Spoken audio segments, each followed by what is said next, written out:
for the home cinephiles, for the living room athletes, for the sellers on the couch, and for the bedside analysts, for those who work outside their home in order to protect what's inside. I am dissolving social distancing. I am doing it today, as I did yesterday, as I'm going to do it tomorrow. I am all the telecom technology around you, and I thank you for bringing together vital experiences to those around us.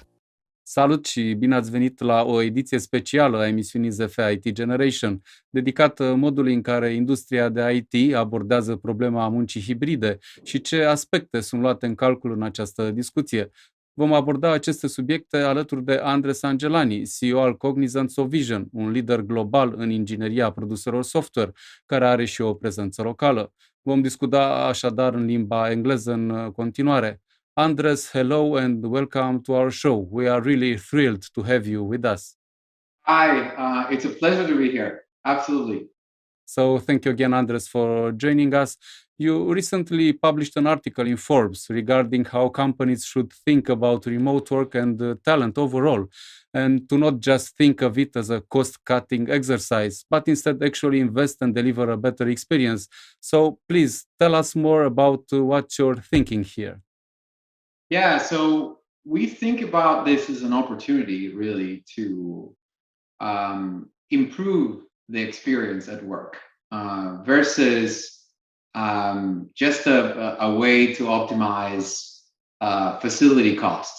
A lot of very finance or cost-driven cultures and companies see this as all of a sudden I don't need that commercial real estate. We see it as a completely different way. We see it as a good balance between the experience that I get when I'm working at home, when I need that space, the privacy, that concentration, versus when I need to be in front of people and I need to relate. You know, we are a people company. We care about our people because that's our product, really.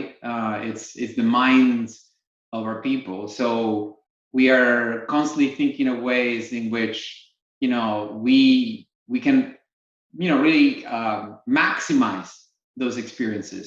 And we find an opportunity to sort of redefine that intersect between what is it that happens at home, how do we maximize the overall, and what happens in the office. And we came up with very interesting conclusions. I'm very happy to talk to you about. And also we developed software in order to, you know, we are a software company, so that's what we do.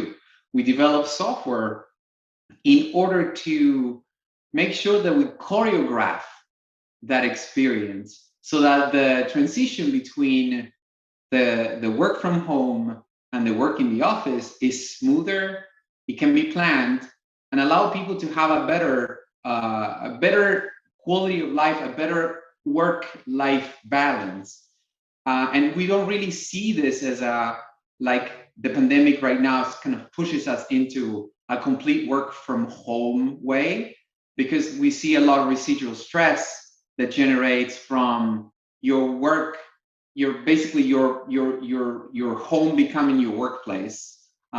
We see it differently, and we are actually testing it, started to test it right now. So anyway, long-winded explanation, but incredible opportunity to define a future where work is more fun, it's more interactive, and allow us to share this with our family in a more balanced, you know, well-being kind of way.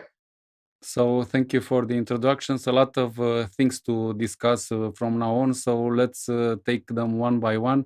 First of all, I think listening what you said, I think it's safe to assume that you think that hybrid teams are going to be here to stay. Yes, absolutely. And I think that, you know, the companies that think this very thoroughly and thoughtfully and define systems to make that balance work in the best combination possible, So what experience happened in one place and the other, and how to transition from one to the other, how to optimize and almost eliminate the stress in both. For example, how to minimize commute time, how to make sure that all those stressors are reduced is the one that the company that optimizes that we believe is going to be a winner in the talent market. And I think we will be because we are taking this so seriously. Let's go to another subject. I'd like to ask you, what types of potential problems do hybrid work teams encounter? Meaning, what's happening when we have teams that might be in different time zones and on different schedules? So what's happening in this context? What do you see? Yeah, so it depends on how the team structure works. If you work in an extremely distributed environment, then the time zone differential plus the influences in the well-being, because it cuts into times where you would normally be with your children, with your spouse, having an outdoor activity. So if you need to stretch your schedule in order to fulfill your work commitment, and you're pushed into a zone in your schedule where those activities takes place, we see this as a stressor. So in our model, again, this is it's almost scientific at this point, because we've really went through all these different personas and different time. We figured out that if we have teams that are self-sufficient and co-located in a similar time zone, we could have teams that in Romania, for example, we would be formed out of 2 cities, but not stretch that to the point where you're influencing time zone because they have to be attached to a client project. So the more local, we are a global company, so obviously we have global clients in North America and in Europe. And there's some stretching being done, but very well choreographed, so that then when we have to have a meeting with a client, it doesn't cut into our personal time, right? So we can now do it. We call the whole concept, we call it Studio X or Studio Experience, right? And this is, it's been a project that we've been running for over a year, where we basically changed even the physical spaces in order to make them more collaborative. And we also use the software to basically schedule with this mindfulness, or with this, with this thinking in mind, which is, let's make these teams look more local, more localized, co-located, so that then we don't have to stretch them too much. And so there are ways to optimize this. And there is no perfect recipe, but in the formation of projects, as you're building teams to work on, in our case, client projects, you got to consider all these different aspects. And you can do it at scale if you invest in a playbook of how teams are supposed to be onboarded, how's the interaction between various teams work, what is the interaction with the client like. If all that is codified, then there is potential for optimization. If not, then is it at the decision of 1 or 2 people, or sometimes the client, that dictates when things are supposed to happen, and the team has no say, and then that generates the stressor. So it's all about creating that operating standard that maximizes the experience, and that's what we've been doing. This work obviously is not just 1 year old, and because of the pandemic, this is something that we've been doing for a long time, working with international clients. But now it's sort of gotten more, with the pandemic, it got better, more emphasis on it, and we basically accelerated all the software that helps us help us choreograph all of this. So it's got a lot more formalized, so to speak. It seems to me that you have addressed one of the biggest challenges of this new type of work. Now, let's talk a little bit about opportunities that are created by having this kind of hybrid workforce. Yeah, so let me talk about, from various points of view, right? So I first will talk about from the individual, from the person. And then I will talk about, opportunities from the business as well, our business. So we believe this is a win-win in the way that from a personal point of view, you can decide where and when to work and when to come to the office. So our model has become flex and fully optional. What that means is that we assume that there will be in-person interaction in the model, and we assume as well through our surveys and through our research with our own people, by the way, we use some external research in our model, but it's just a frame of reference, but we did it with our own team. What we assumed is that that anybody will want to at one point interact with its team, with its peers, with its leaders, right? So we provide a model, and we use software we call Studio Go. This is the software that we built for that, which allows people to figure out what their schedule on a week-by-week basis is going to be. If they want to come to the studio, studios are physical places, but also are virtual, because we call studio a whole city. That's where our people live, and the office, the physical spaces, is where everybody calls the studio because it's that physical place where they go. So in Cluj, for example, we set up a new office, and we were lucky, to be honest, because we were starting a project, and we configured this office in we call it Studio X model, which is a lot of more community space, a lot of less desks, and basically now each individual has the opportunity to maximize the experience in two work modes. Heads down, as we call it, heads down experiences, which is, I don't want to be bothered. I want to be home. I want to work on my code or work on my project. I just need to think. And heads up, which is, I want to interact with my team because I want to be in that product duration planning, or I want to be in a Scrum meeting, or I want to talk to my leaders, or I want to be in an event.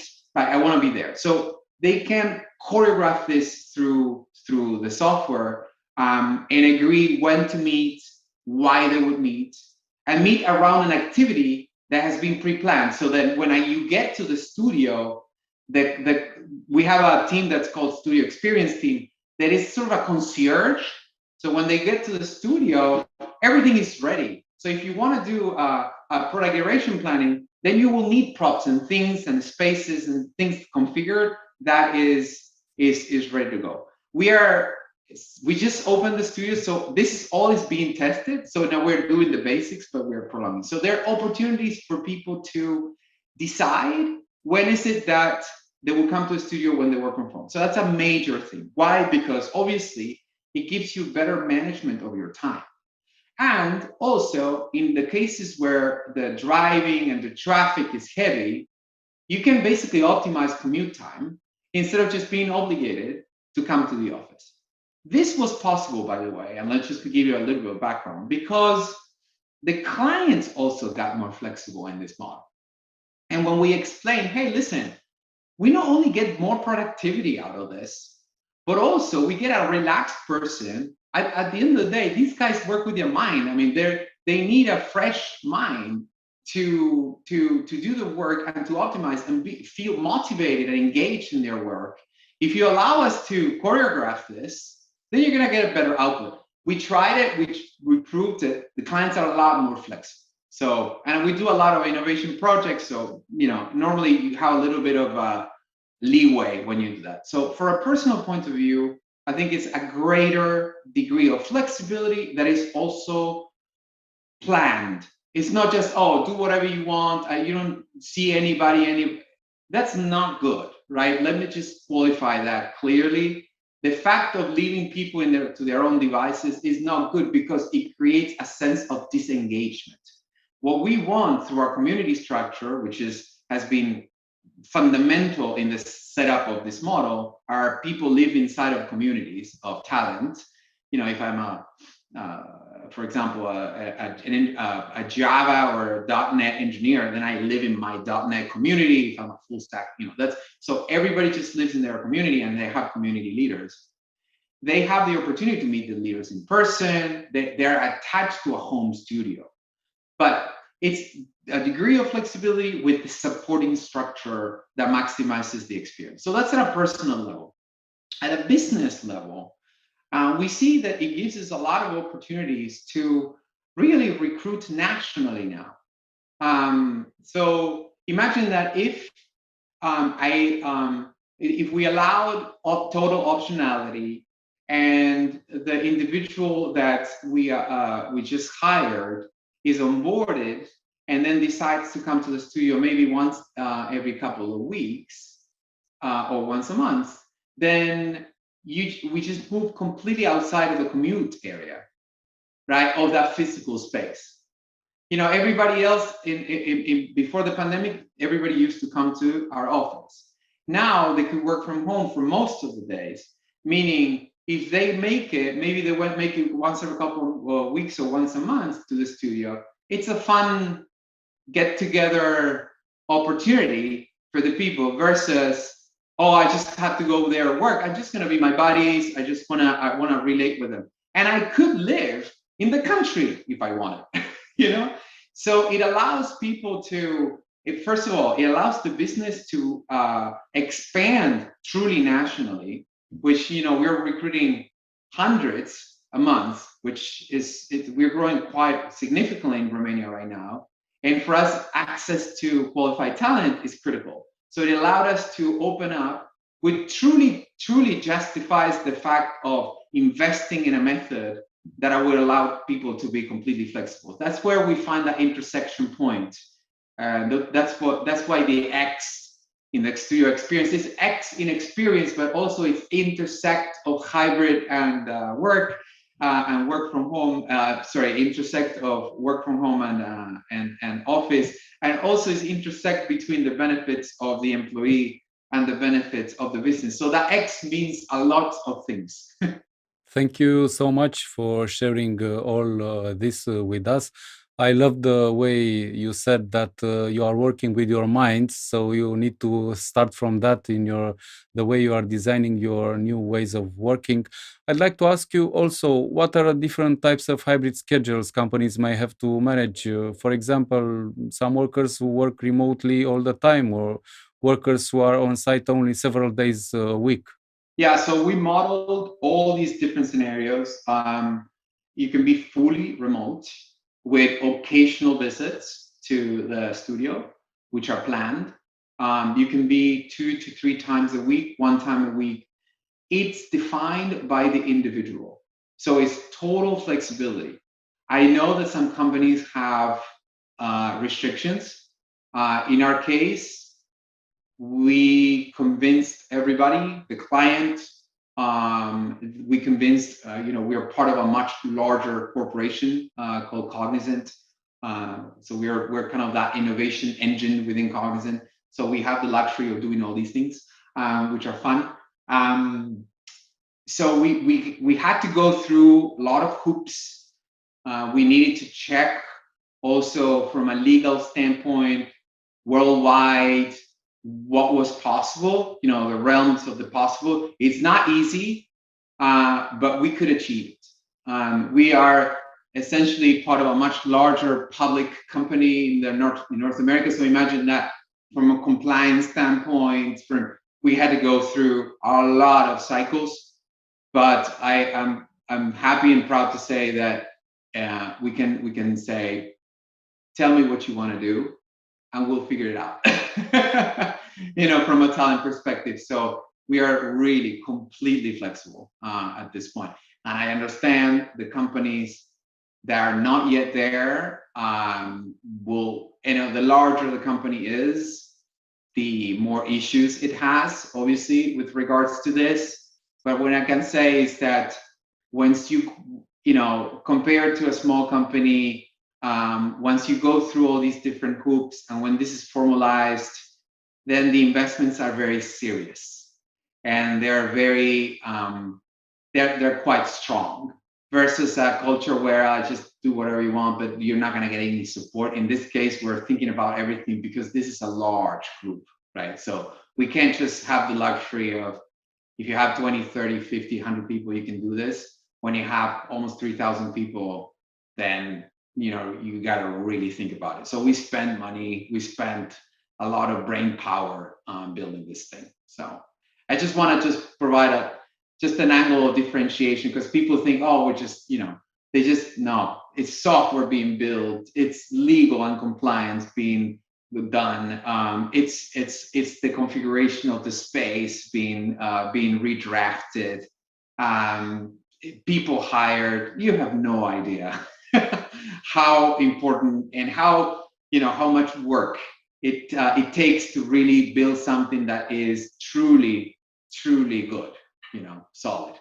Thank you again for going through this and sharing with us your perspective, because we see a lot of discussion, hot, even inflamed discussions about companies who are not accommodating hybrid work schedules. We see a lot of discussions on LinkedIn mainly, but also on other social networks, and we discuss it with our colleagues and friends from other industries. So my question for you is: we understand what you stand on this topic, but on the other hand, looking at a more general way at the industry, IT industry, do you think that workers, programmers, talent who want the flexibility of working from home, at least for part of time, will they try to seek another job if their current employer, won't give them this opportunity? Yeah, and that was one of our big assumptions from a competitive edge, that that's why we invested so heavily, because we want to be the best experience employer in the market. And we have the resources and the capital to do so. So that's why we invested heavily. But the core assumption was that if companies are regulated or shifted because of the whim of the client or the whim of the corporation, and that affects how people work and where they work, then they will lose to those like us that could, you know, step ahead, basically, right, of the game. I think it's not a comparative advantage. I see this more as a competitive advantage, right? It has a long-term impact, because once you establish that foundation, then you can build on experience from that, right? So, you know, we're thinking about now, for example, all the software that we built, right? And this is not yet there, but we are launching this in a few months, which is, we basically built two pieces of software to supplement that experience. One is the Studio Go for all the booking of your experience, and the other one is called Game of Pods, which is how do I live inside a community, and a delivery mechanism that has a playbook where each team matures systematically. A lot of work there. This is not because of the pandemic. The latter, Game of Pods, is much longer. And it's all being developed in Romania, by the way. As you know, the Romanians already know I love that team. It's a crazy, smart team that we have there. So they're all building it there, right? And then we're basically from Romania to the world, right? Because I don't know if you know, but in Softvision, Romania was the original studio for us, and then we grew around the world from Romania. So we continue doing that, and a lot of innovation happens in different places. But Romania is amazing at taking initiative of these things. So very proud of that. And so what we're doing is these two pieces of software. We are going to inner source this inside of the company. Now we have two development groups that are building these foundation. And Game of Pods have been building for 2.5 years now. So opening this code will allow people coming in to influence how this is going to work, right? So imagine that if you're coming and you want to say, well, I want to improve a feature, or I want to add a feature to a delivery, or I want to add a feature to the community life, we call it community world, so that we could, share content, or we could plan events better. You could write that feature, and then it will make it to the product at one point, right? And so we're thinking that we need to get to a level of maturity as a business where the talent can influence and evolve the business long term and in iterations through the codification of our culture. And we believe that the culture needs to be codified by the individuals, not by the management. So we are a software company. That's what software companies do, right? They codify things, they reimagine things. And so through these investments, we believe that our people will be able to truly, evolve our business and evolve how they interact. So imagine the tremendous potential that could have, because in our case, it has a global impact. And we are at this point, we're about 6,000 people overall in the world, but we influence 300,000, which is Cognizant as well, because we're kind of the tip of spear for innovation. So the opportunities to change the lives and the experience of many, many, many people are pretty ample as well. But it starts with whoever is writing that code, right? So we do it with the tools that we have at hand and that we've learned from our profession. So it's a huge thought there, of course, but it will take a few cycles to make it. But I believe that in 2022 we're going to be pretty live with this level of innovation. So it's just the start of a new era, right? So anyway, that's where we see it. Thank you again for sharing. It's quite a revealing discussion of what's happening right now in the industry. But now, as you mentioned those great words about Romania, I have to ask you, share with us, what was your experience since you were the CEO of Cognizant Softvision? How was it until now? Well, I've got an incredible experience, as you can imagine, right? We keep on building and innovating. I'm Italian-Argentinian. So when I joined Softvision as CEO, because I'm not the founder of Softvision, I actually was part of the founding team of a different company in South America, which is where I grew up. And then I moved to the United States almost a long time ago now, almost 20 years ago. And I started leading that company over there. And I had this opportunity. And the first people that I met were the Romanian leaders, right? Because that's when we were in that process, whether I was considering joining or not. And I'm like, what's going on here? I mean, there's so many things that we have in common, and it's probably because of my Italian background. And I had no idea that complete ignorance that this is a Balkans country that has a Latin root in it, which is incredible at understanding. So when we met, and it's like, how is this so warm, right? Because you have a vision of more outward Eastern countries, more black and white and square-minded. And it's like, this is round-minded, creative, charming. What's going on? So I really fell in love with the culture, and that made me make the call. I'd say, if I can work with these guys, I can definitely work with these guys. And we connected at that level, I would say. And that kind of was the foundation of a fantastic experience. The first thing we did is we established our community model, which is something that I was talking about. That was very, very successful. And in the interaction, that life outside of each project, sometimes, companies work from project by project. People just are waiting for the next project.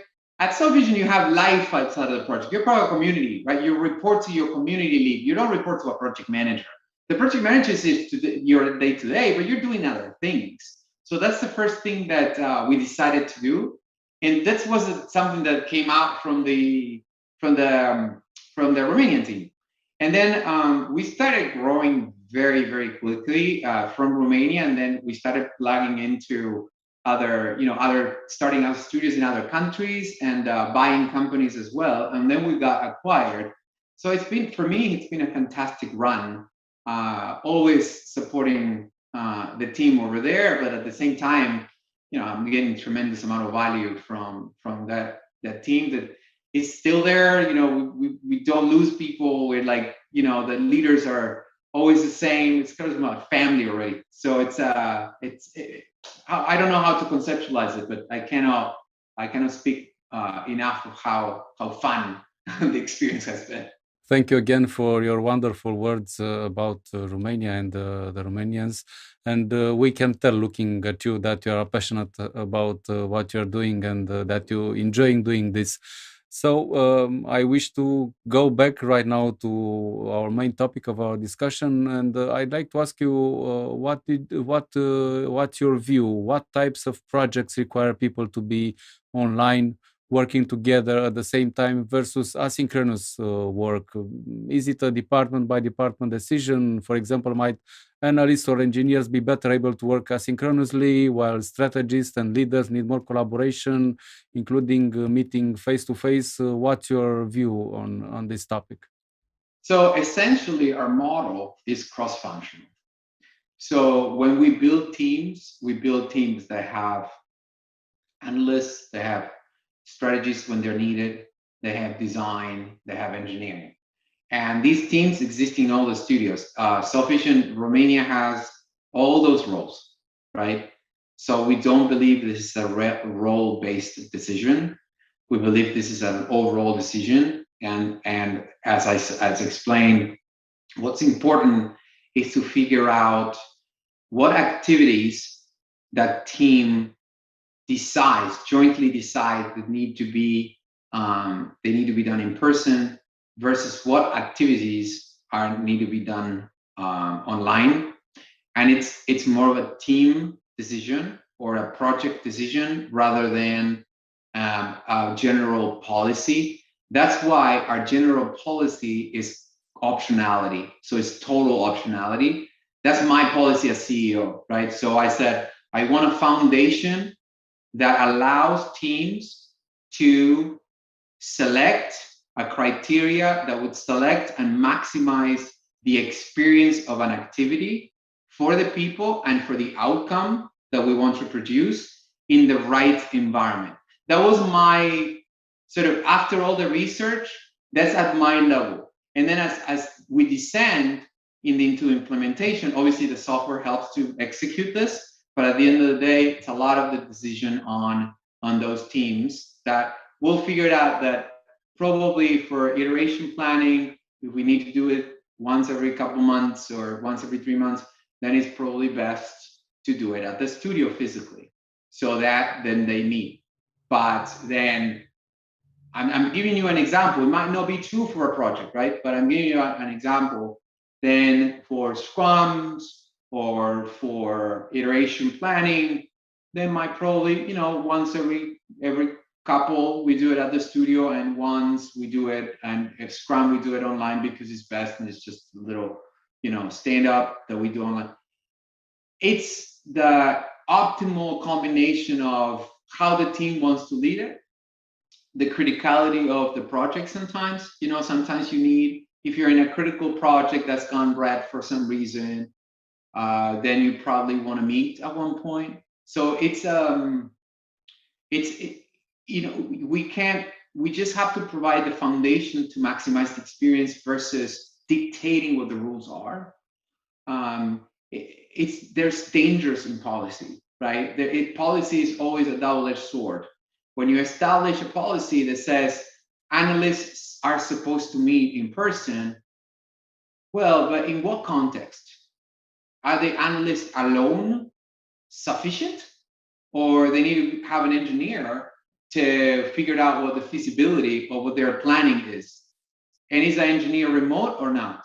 Well, it depends, right? So since our teams are cross-functional, what we like is like the team decides what happens and who is where, right? Rather than we from the top establishing a policy because we think that we know it all. We do not know it all. we learn through our teams. So that's the position. Does it make sense? Absolutely, and we are really happy that we can talk with you, and we can share also with our audience a global perspective on many of the topics that we see everyone in the business community here in Romania talking about, not only in the IT industry. Now I'd like to discuss a little bit about one of the products you mentioned a few times, your new product Studio Experience that you created to help your team schedule where and how they work. Why didn't you use an existing product on the market? Please share with us what was the thinking who led to the development of this product and how it addresses this need. And is there any other tool that managers can use? Well, that's a great question. So, so the reason for Studio Go is, I would say, first, we are software product engineering organization. So we're extremely critical, obviously, because we're builders, we're designers ourselves, right? So we're extremely critical of what's out there available. We did an analysis. Our mother company, Cognizant, came with a lot of options for us. So we did analyze those. And we thought that most of the options that were available did not contemplate the experience. They were hoteling apps, right? They were reservation systems, transactional, right? And when they put that in front of me and said, Andres, what do you think? I mean, I was one of the opinion makers there, and I remember because we reviewed this, and they put side by side. I said, what do you guys think? I was like, well, but this is what is available for us right now. It allows us to book the desk. And I said to the guys, like, but is this competitive differentiation for us from a talent perspective?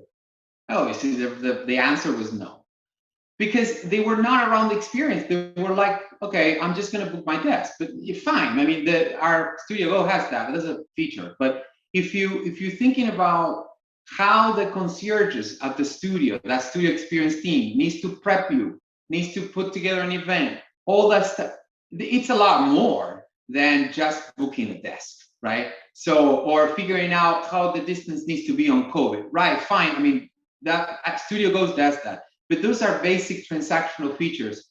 When you're planning an event, for example, let's say, well, let's do, the team decides to have a client visit.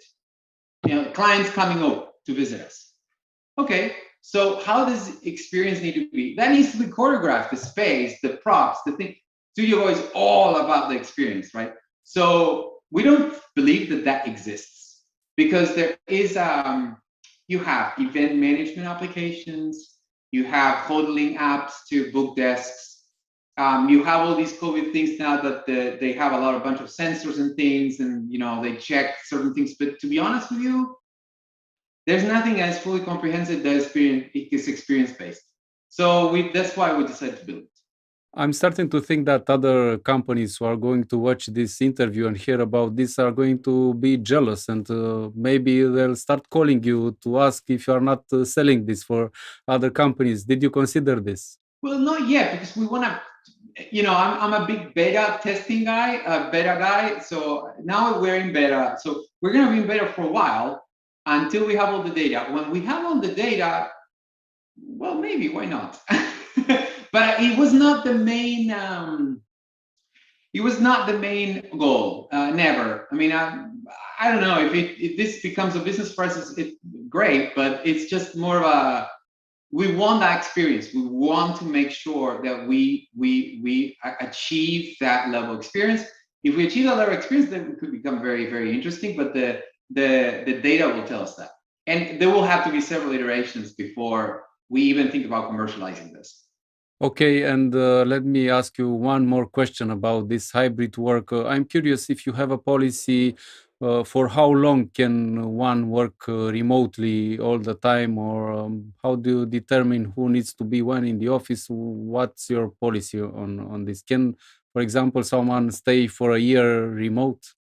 Well, we don't believe that all the time remote is healthy for the individual and for the business. because there is the illusion in engagement.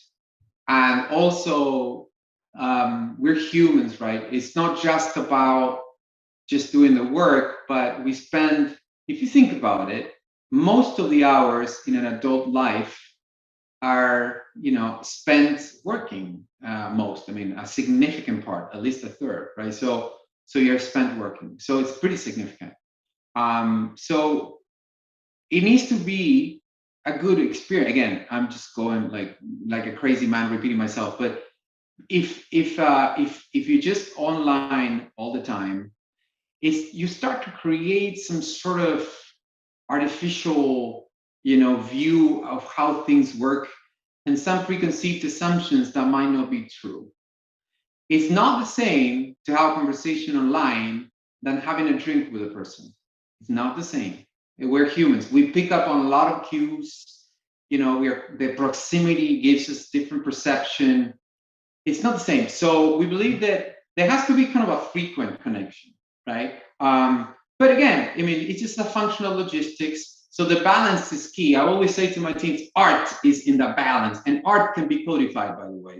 And we do it through software. So, that's the ultimate goal. What we believe is that, I mean, in my case, for example, when I am, and this works, I mean, every person works differently, but when I am away for a long time, all completely remote, and 7, 8, 10 days go by, I still feel like an urge, right? But that's me, because I need to be close to people. There are people a little bit more, have more tolerance.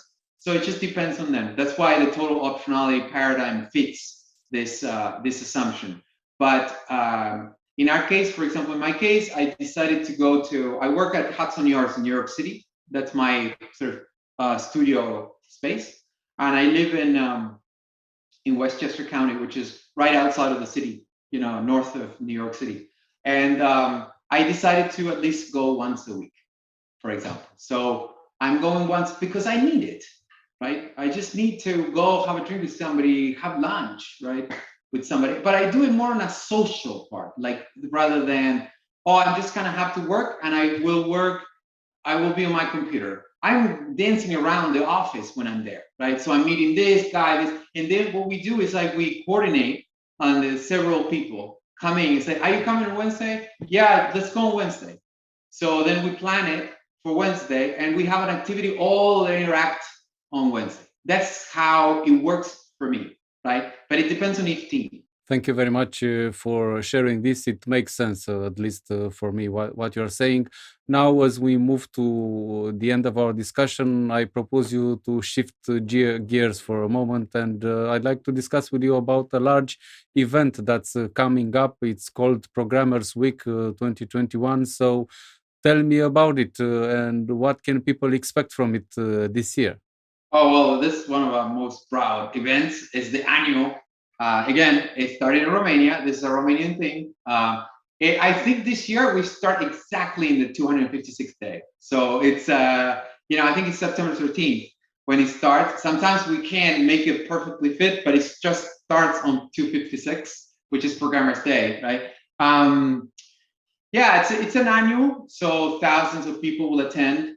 Very, very good conversations. There's definitely this conversation is going to happen, not only from my point of view, but will be other points of view as well. We're going to talk about the future of software, which also entails other important topics that will really shift the profession to something else. So I'm not going to open it up at this point. We'll just come to the session. We'll speak about it. Everybody's invited, so it's open. It's free. It's all online at this point because it was easier for us. We used to use hotels in the past in Romania to host this. Right now it's still pretty complicated, so we're going to do it online. It's got several days, and we go from deep engineering topics where people code on the screen all the way to these topics that are more about life and more about culture. And how we envision the future. Not a lot of general kind of monologue talks. So there are a lot of opinions and discussions. So it's more fun in that way. So we always try to improve it a little bit every year in what we do. We measure what works, what doesn't work. And this is a 7th in annual, so it's a 7th year that we're doing it. So I think it's well refined. So I strongly suggest that if you have a little bit of time, you don't have to be in all the sessions, but for everybody to just register. I think we'll have the links and to register. It's a very simple process. Just pick the session and just attend. But it's just at least you know what we're all about and the stuff that we are dealing with on a day-to-day basis and what we think about the future, and just fun. For us, it's a great moment, a great experience from even from preparation, right? Because when we need to decide what topics we were going to address, we think about the moment and the future, and we position ourselves, and it helps us to kind of, sort of, breathe and think, and and it's got huge level of engagement, not only from Softvision, but all our communities, because of the content is all ours. I mean, we've got some high profile sort of people that we invite, but at the same time, 80-90% it's all the content that our teams live and breathe, every day. So it's pretty genuine, if we want to put it that way. Thank you very much for sharing. I'm looking forward to the event. Can you share with us what are you going to discuss about at this event? So yes, absolutely. So I'm going to be participating in 2 or 3 things. One is a keynote panel about the future of software. So how we see our role, our profession, our industry in the future, which quite interesting for all of us, at least from our point of view. It's going to be moderated by the head of Techonomy in the United States. Techonomy is a very large event in the Silicon Valley that happens every year. So the head of that organization is going to be moderating for us. And then the CEO of Cognizant and myself are going to launch Game of Pods to the market. So there's going to be a demo and also a panel discussion about what is it that we're trying to do, what we've achieved so far, and what's coming in the future. A lot of that insourcing I told you about and all that, it's going to be discussed more in detail there with the actual people, not me that I'm looking at it, but with the people the actual doers and builders and designers, right? So the real people are going to be in that session. So I highly recommend those as well. Andres, thank you very much for this lively and very interesting discussion about a lot of things that are happening right now in the IT industry. It has really been a pleasure to have you here. Oh, the pleasure is all mine, and I love the questions, and looking forward to talking to you again. Thank you very much, Andres. Aceasta a fost ediția specială a emisiunii ZF IT Generation, dedicată modului în care industria de IT se pregătește de reîntoarcerea la birou și modul în care este abordată tematica muncii hibride în acest context. Vă mulțumim pentru că ne-ați urmărit. La revedere!